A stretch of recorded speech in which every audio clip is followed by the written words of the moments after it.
Big man. Today we're gonna sing to the people then. Today we're gonna talk to the people then now. Yes man. People power. Our power. NUP. Everywhere. Okusoka tuba tusekoleti ngana mwe mumwanyi batuchankana nyama kubo. Na era finally tutuse wano. Ate tumuvinga speed kubanga tugenda Kagadi. Na ye abana be Bunyoro. Nina ensonga nga 3 oba 4 zenjagala okwogera nammwe. Okusoka tetwasobola kwogera nammwe mu 2021. 2021 batugobanga ne tear gas n'amasasi kubanga tebagala tuconnectinge. Since the days of colonialism, okuba mu nnaku nga abazungu bakyatufuga, abazungu bakozesanga nnyo divide and rule. Abazungu bakozesanga ki? Divide and rule, making sure abantu tebasinkana. Make sure you divide them. Abacholi babereri, abanyoro babereri, abasoga babereri, abaganda babereri, awosobola okubafuga. Ndi musanyufu nti eno generation, especially mu abavubuka abato, muli past that ebyo mwabiyitako dda. Ndi musanyufu nti by now we are united by our pain. By now obulumi obusasi weitu butugata netukwatagana kubanga ekikuluma kyekiruma omusoga, kyekiruma omucholi, kyekiruma omuganda, kyekiruma owebusia. Just 2 days ago nabadde Busia. Eyo Busia gyemulaba before kakati twali tumuze bwemba njogera ne bakyali bange nali ngamba Banyoro bagagga nnyo paka ate bwe basudde obugagga ennyo obuli Busia. Busia etude ku gold, the biggest gold deposit in the world. Gold yekali Busia asobola transforminga Uganda n'ebirala byonna. N'ababulide basobola batya okufuna mu gold waabwe. Naye kati noveeyo tuse wano Bunyoro, eno yandibadde Dubai ya Uganda. Eno bagiyita Oil City. Na uhoima bajita Oil City ne city zeno zona bandi bade bazita Oil City, but that is just a name. Elolinya yoka. Look at the poverty. Tuise eyeyo nanje tugendo kuita mulabye engudo za mwe zifanana. Mulabye amalwaliro gamwe begafanana. Mulabye amasomero gamwe begafanana. Bingi nnyo ebizibu bingi betwandiyogeddeko. Naye ebyo singa waliwo obukulembeze obulungi. Only the oil ali wano asobola okusolvinga ebizibu byonna.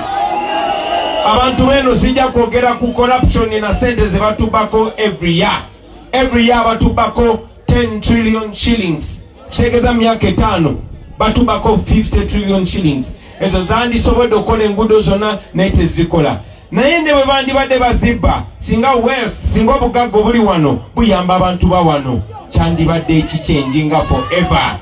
Ekyomukisa omubi tekisobola kubeera bwe kityo kubanga nammwe mumanyi nti Museveni all the time abeera gamba my what?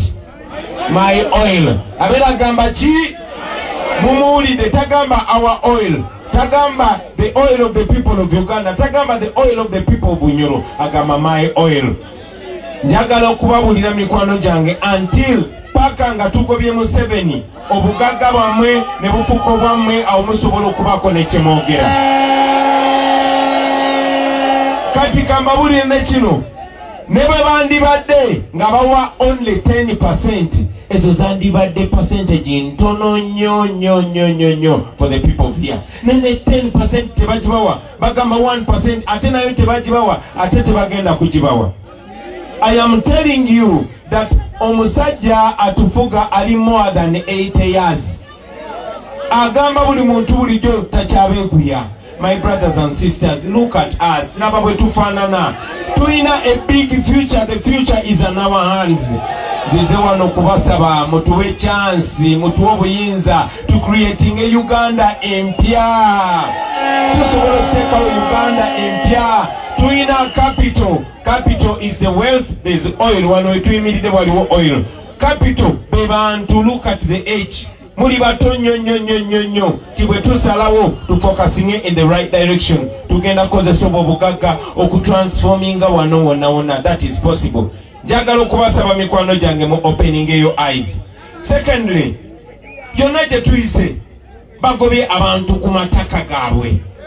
Bagobye because bwe balaba obugagga nga buli mu ttaka nga babasengula ku mataka gammwe.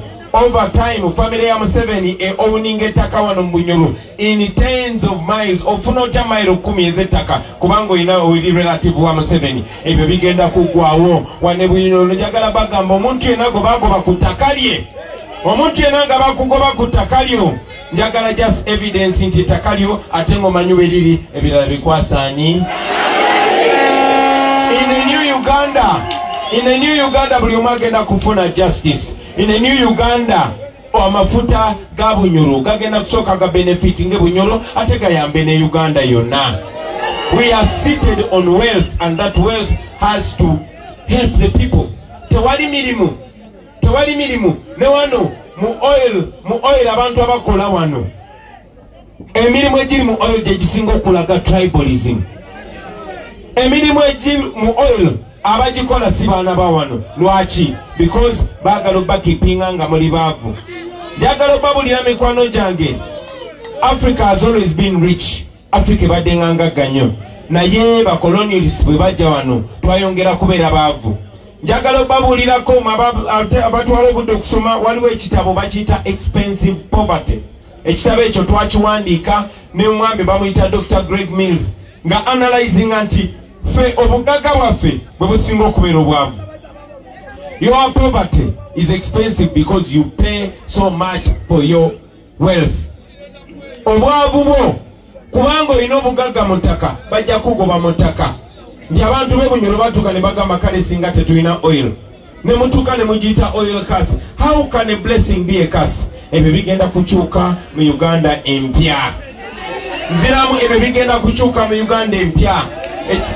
Dubai teyali bwetyo. Uganda yawako Dubai obuyambi naye kubanga oil wealth ate n'abakulembeza abalungi batransforminga kati Dubai yakyuka. Iraq teyali bwetyo, ensinga Iran tezaali bwetyo naye oil yazitransforminga. Naye kati ffe oil waffe ayongedde tubonyabonya tikuva ku oil we bamuzuula ne pipeline eyita bagenze bagoba abantu ku mataka gaabwe. Njagala okubasuubiza eky'omukisa omulungi wetuli ate tulina opportunity eno eya protest vote. Tukozese omukisa guno bakyali bange, tukozese omukisa guno. Njagala okubabulira tebabalimba ti Museveni ajja. I compare Museveni to the colonialist kubanga bacolonialist bwe bajjanga bafunangayo abantu be bamanyi ne bafunayo okay ani gwe bamanyi ne bagenda ne Buganda ne bafunayo gwe bamanyi ne bagenda Bunyoro ne bafunayo gwe bamanyi ne bagenda up north ne bafunayo gwe bamanyi ne bakozesa abo okubba n'okubrainwashinga abantu baabwe.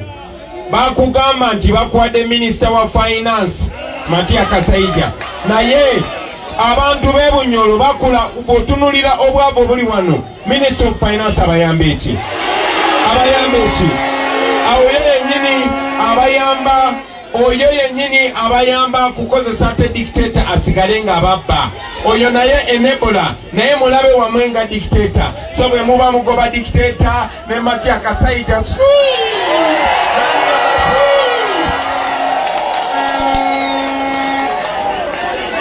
njagala okubagamba kisoboka.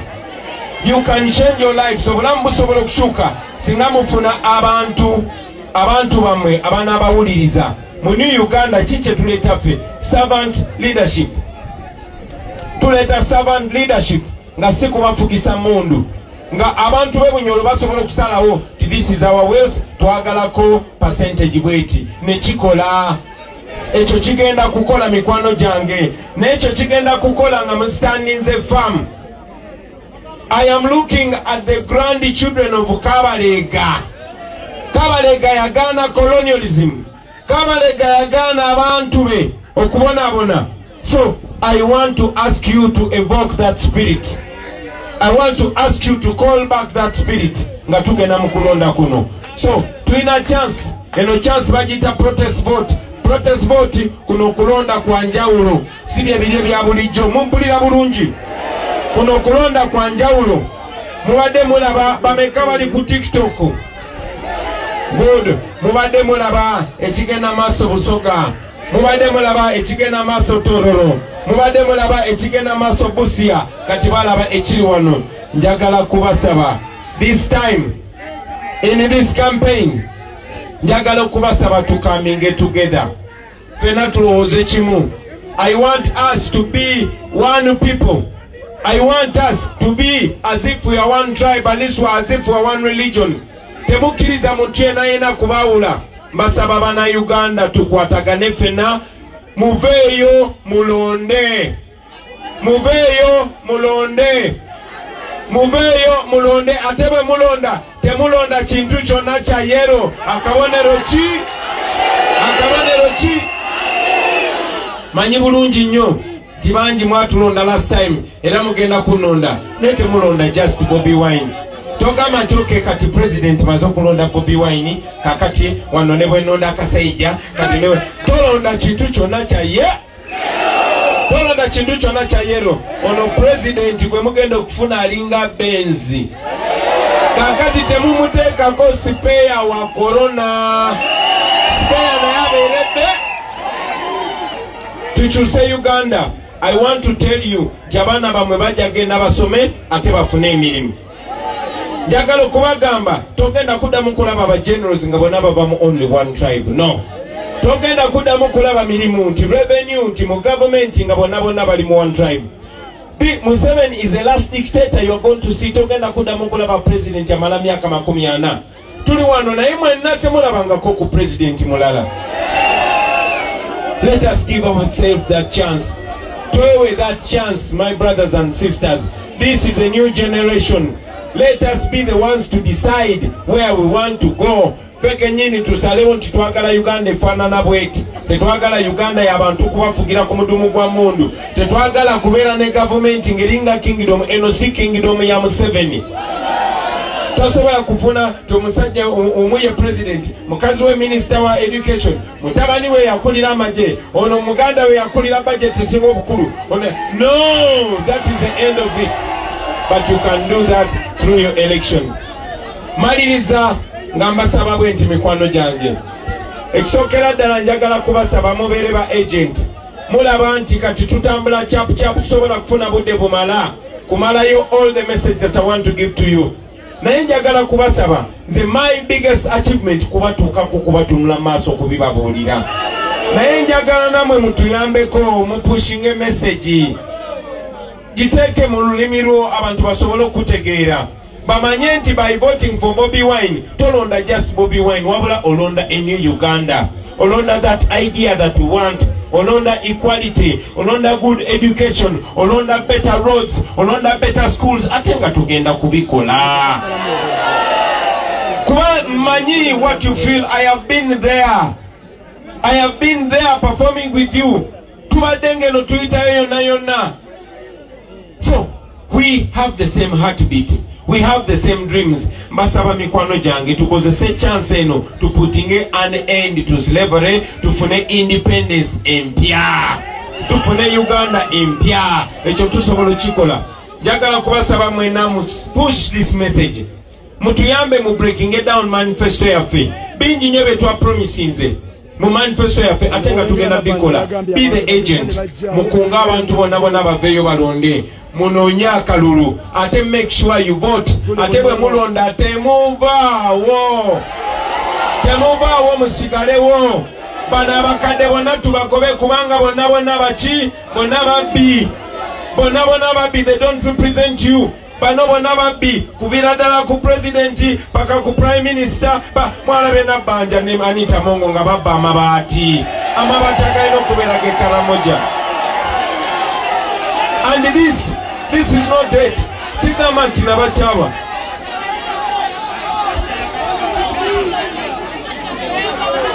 Chekera ne Kasajja ne yegana nanga na yakabba. So this is not sigamba nti sibagala. No, Nabbanja is my sister. Naye Tirambogo ne kambabulire over brother over sister. This is for everybody.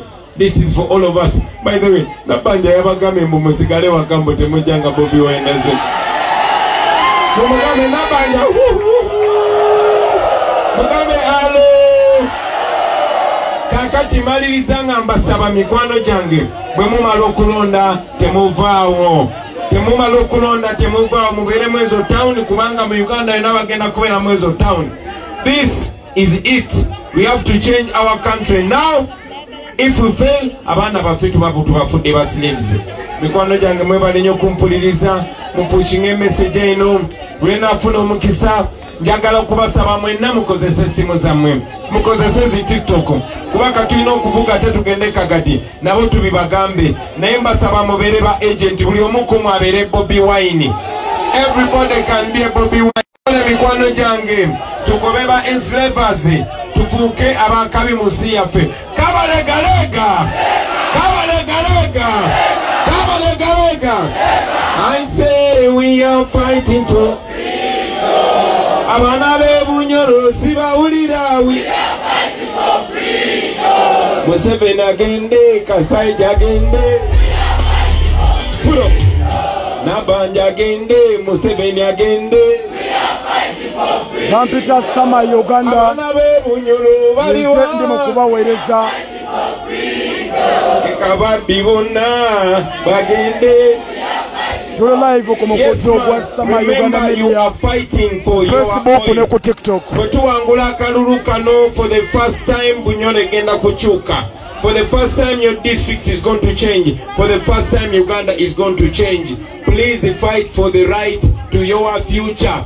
Buli kyemwetaaga weekiri njagala bw'oba ogenda okulonda tolonda just Bobi Wine. You are voting for a share on your oil. Mwebale kwekuumira ku mikoto gya Sama Uganda ku TikTok ne ku Facebook Sama Uganda Media. Kufuna malwaliro malungi. Your oil can do that. Let us save our wealth. Let's save our country. Let us chase away the dictator. I say we are fighting for freedom. Abana bebunyoro baliwa. We are fighting for freedom. Museveni agende ne Kasaija agende. We are fighting for freedom. Loza kati ne bwentema. People power. Our power. Yeah man.